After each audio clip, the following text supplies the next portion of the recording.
The mercy manifested in this world and the hereafter.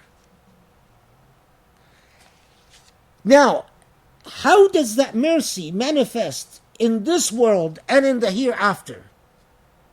Nuran tamshuna bihi, a light that will manifest in this world and in the hereafter.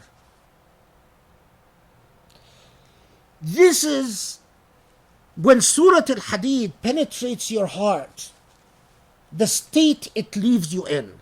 And every surah, again, as I said, for this halaqah, my other halaqah, yes, I want intellectuals. I want people who got high scores and high GPAs.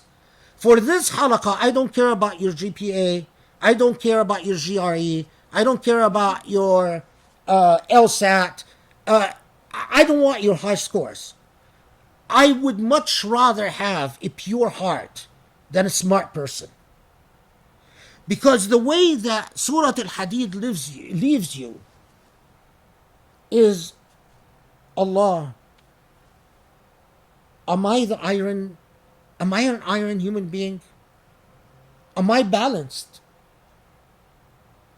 Do I have the light? I ache for the light. I want the light. I covet the light. Because I know the light is you.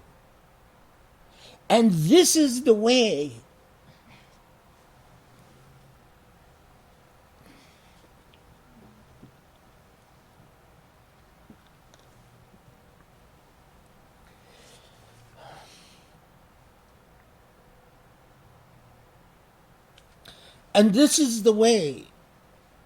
that I see you when you are with me wherever I go. That's how it all comes. When I have the light flowing between my hands, I see you wherever I go. And that, my brothers and sisters, is Surah Al-Hadid. Now, remember that this is a pilot episode, a prototype. My dream is to do what I've done here with all the surah of the Quran. Because over 30 years, I've developed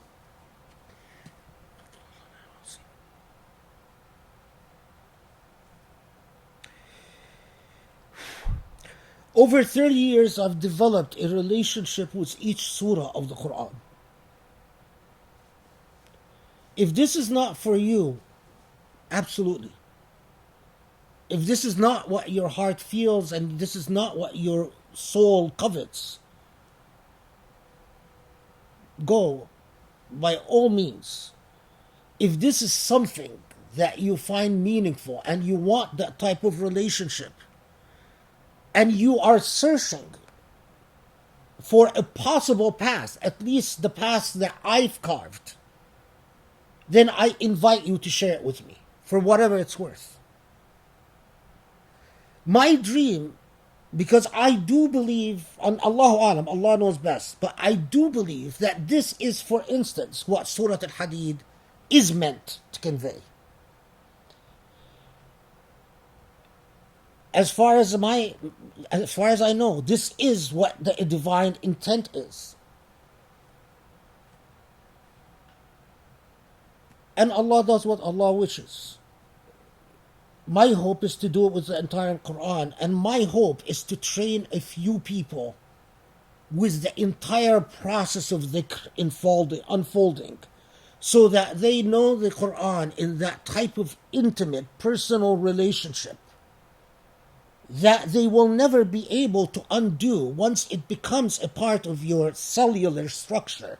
Once it becomes a part of your DNA, it is very difficult to undo.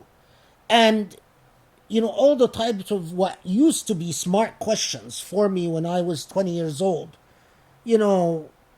the type of questions you hear from kids all the time nowadays, especially in the age of Islamophobia, appears so remote and so silly and so pedantic, and that you often wonder, like, how the hell did I actually take these questions seriously once upon a time in my life? How the hell did they matter so much? Okay, let's take a 5 minute and then take questions. So think of questions in the 5 minutes, and the platform is yours.